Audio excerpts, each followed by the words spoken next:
Good morning, everybody. It's been a while since we've had the Gloria on the channel, and that's because we've got something special down here now. I was having an absolute nightmare trying to rebuild this trying to get the turbo done. Absolute nightmare. I took it to multiple companies. Everyone was people were just saying I've never seen anything like it. I actually went down to Garrett T3 and I asked for their help because we was going to compare it to an RV25 turbo, and we did, and it was different. They gave me two people who could help.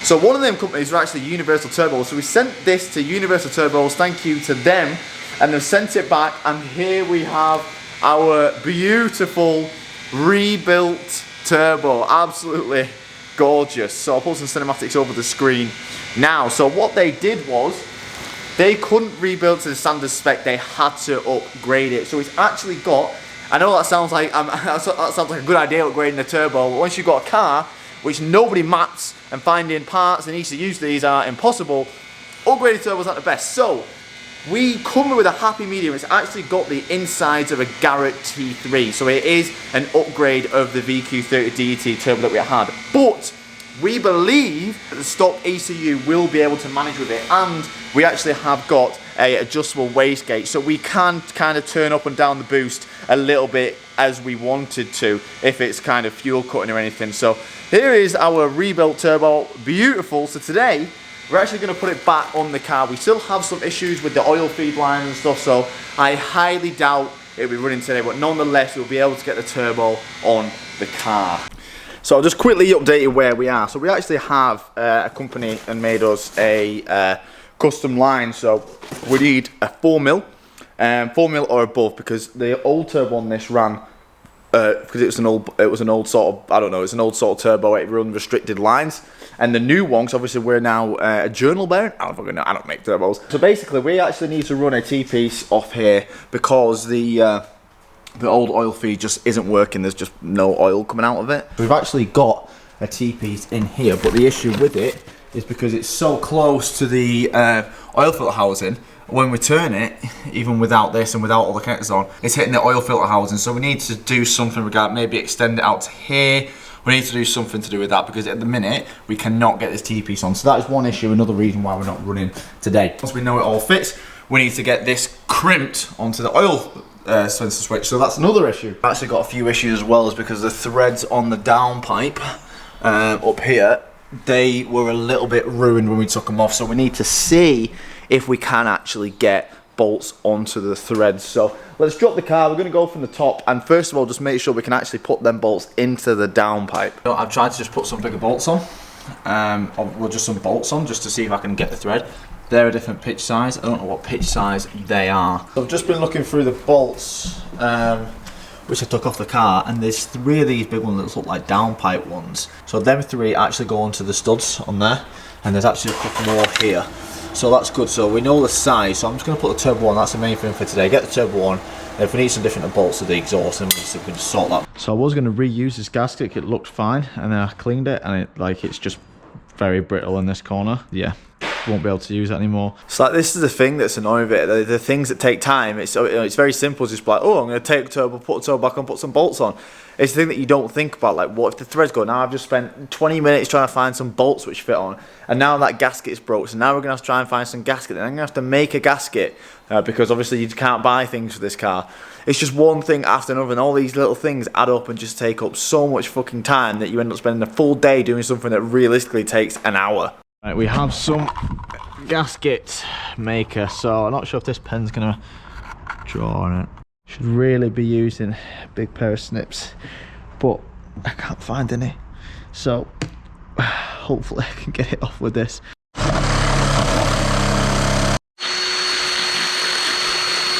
Right, I'm having an issue. So this gasket maker, I mean, this is the best one I've done so far, and it fits on well. It's not the most cleanest shape in the world, but it works. It's not a perfect fit. The other one we took off isn't a perfect fit, but when I've been doing them, they've split. Now, I'm in a situation, I'll just put one on, or do I put both on, or do I not use these at all? The last thing I want to do is fuck up our lovely new turbo for the sake of a shitty gasket. So we just had the custom line company come out, and they gave us this thing so I can put that in the block and spin it without this spinning. So huge shout out to my guys, they've sorted us out there. I'll put their company all over the screen now. If you ever need any like custom oil lines, or even not even just for cars, hydraulic lines or anything, they've been a massive help. So a huge thank you to them for just popping down and giving us this so we can actually get the oil filled line on today. Right, after hours of pissing about, I went next door and got an actual proper pair of snips and took my time. I've actually got a proper gasket, so yeah, that's ready to go on. Now we're going to lift the car up and start putting the turbo on. I really don't want to scratch the turbo up. Bolts are on there, so we just need to lift it up. It was a bit of a squeeze, but it was doable. So let's get the Gloria up in the air and get this bastard on, honestly. Here's our lovely new turbo. Probably going to get extremely dirty, but let's see what we can do. Oh my god. So it needs to be going up there. Oh no, my new turbo! I'm nearly there. I'm struggling to think how the hell it sits, but I'm hoping that Universal Turbos put it on the same way it came off. I'm pretty sure they would. Hopefully we can get those bolts on. I think it sits. There we go. There we go. Miriam! Miriam! If you could pass me the 4 bolts. There she is down there. Hey. All 4 studs are on now, so the turbo is mounted. Yes, well done. But it's not the end of the issue, because we need to run that oil feed line, and also I need to see if the intake is going to go on there, because here is the engine mount and there's the end of the bolt, so there's not much play at all. Them studs are really long on the turbo. So that's what's going to be next. Let's pull these studs off and see if we can get that inlet on whilst turbo's on the car. So this is the inlet. Obviously we sent that off to Universal Turbos as well, and they've done some nice bits and bobs on it there. So let's see. Okay, so the inlet pipe to the turbo is definitely not going on while the turbo is bolted up. If I just pull the turbo off from the bolts a little bit and just slide the turbo towards this side of the car, that should be enough room to get the inlet pipe onto the turbo. Right, so I've literally just got the turbo resting on the end of the bolt. Shouldn't drop because the wastegate is there. I think that's going to be just enough room to slide this on. So let's get my 2 bolts just in case I get in a sticky situation. This will be just enough to slide my inlet on. There we go. Yes.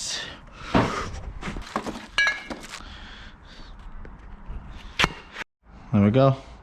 Definitely does not have to be perfect. You can't even see it down there, but we'll just use one of these just to stop any air pissing out. Definitely need to use one on the external. As I say, this is where the turbo's sucking, so it's not that necessary, but it's nice to have it sealed, isn't it? But you can barely even see it. Can you see that bolt there? Yeah. We need to get a bolt on that, and then there's one underneath, which it's going to be difficult, but I'm going to try and lift the turbo up here, and so you can see both the screws. All right. So there's the bolt. You might need a longer extension. Oh, doesn't have to be mega tight. There you go. Can you get in there with that spanner? I think I'll be able to get it. Fucking hell. What a pain. I'm literally holding the turbo on for dear life as well. My pad's gonna fall off, Miriam. Right, please say I can angle this up now and get it on. Give me one of them. Ooh, fuck. Woo! Right, so that pipe's on. I've just made another gasket for the outlet of the cold side for the turbo. Just nice and simple. That'll just go on there like that. Now we're going to test fit this line, or at least get it plumbed in. So we got the banjo where we know that they're all 4mm. I rang the Universal Turbos and said what size it needs to be. He said 4mm or less, and then we'll be able to feed it underneath, see if it actually fits. So let's get to attempting. So let's just put the line down there. I think it's gonna take some sort of a route behind here down there. So we'll push that line down there. Let's see if we can actually get this bolted onto the oil feed. It's gonna be difficult. I might need Miriam again, but let's try. Shit, lost a washer.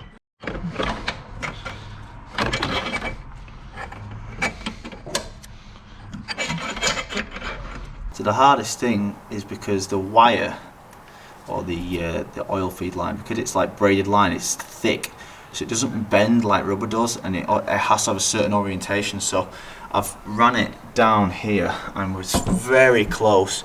I've just took the washer off the front of it just to make sure I can get a good position, because I keep dropping it. So we're very close there to getting the oil feed line on, and then it'd be the case of just bolting everything up and it's on then. We are getting all pressure from the bottom where we're TPing it, which is good, and I've messaged the companies and they are saying it is 4 mil. I've rang Universal Turbos and explained what they've said, and they said that should be sufficient enough oil. So we just need to get this line on, obviously put it on, then take it back off, and then put the washer back on, and then bolt it all up, and then we're pretty much on, to be honest, and we can actually start thinking about, you know, starting it. The annoying thing is that once I put my hand in, I lose all light. It feels like I'm threading, and I look, and then I'm not threading. I'm going all by feel, which you think would be easy with a thread, but I'm going to tell you it's not, because I've got 2 washers that I've got to keep hold of as well. So I kind of like, it's an absolute pain. So right now I literally can't see anything. I don't know where I am in relation to it, so I've got to let go and just hope everything don't fuck off.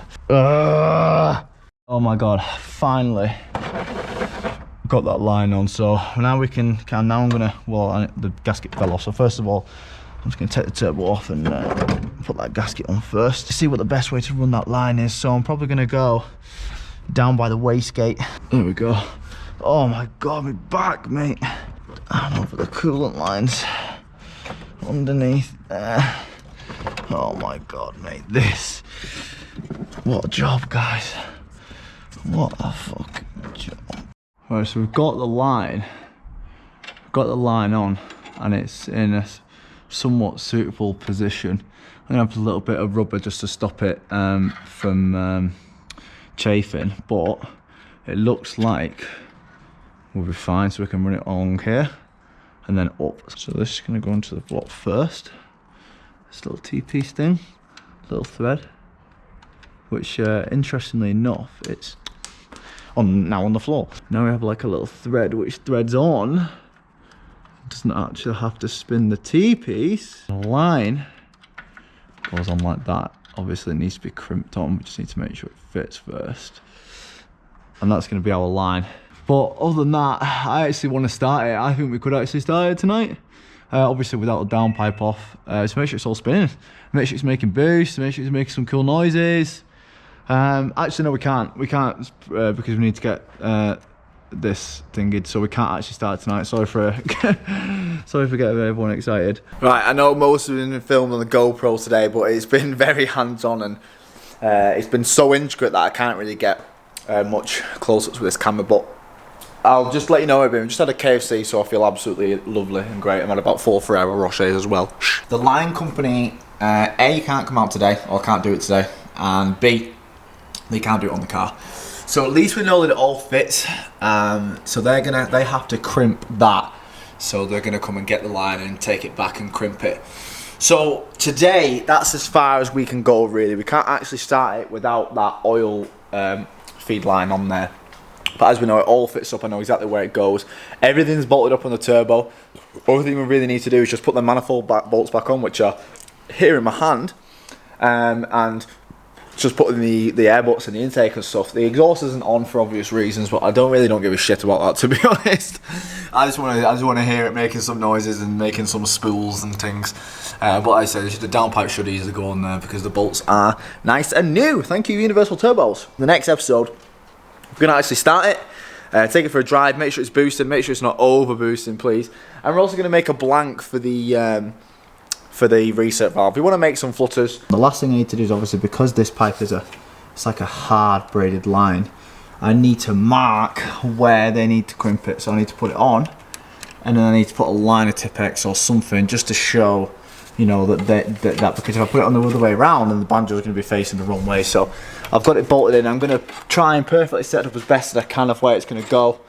Pop it on there, and then put a line of Tipex. I'm just going to put a line there and a line there. Okay, so we're done for the day. That line's off, it's marked. I actually took it off, and then actually Miriam was like, oh, have you marked it up? I was like, no. So I had to put it all back on again and then mark it up again. But we're marked up.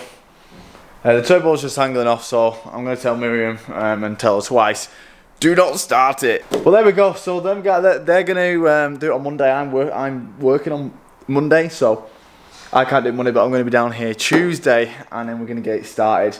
So really, the only thing that needs to happen now is just put the oil line on, put all the intakes in, put the exhaust back on, but we're not gonna, and then go for a first drive and see how it's boosted and see if it doesn't overboost. I hope it doesn't. But yeah, I've had a really tough couple of days. I basically did the 2 Mert videos yesterday and then this today, so I'm absolutely knackered. But it's gonna be good when we get to the end of it. So yeah, huge thank you again to Modern Mini. Huge thank you again for Modern Mini for helping us out and letting us use the space. Thanks to Universal Turbos for doing that turbo. It looks beautiful. I hope it boosts correctly. I'm not over boost, but yeah, just gonna stay here until Tuesday, and then hopefully she'll be out of Modern Mini's way. But thanks for watching, everyone. I'll see you next time.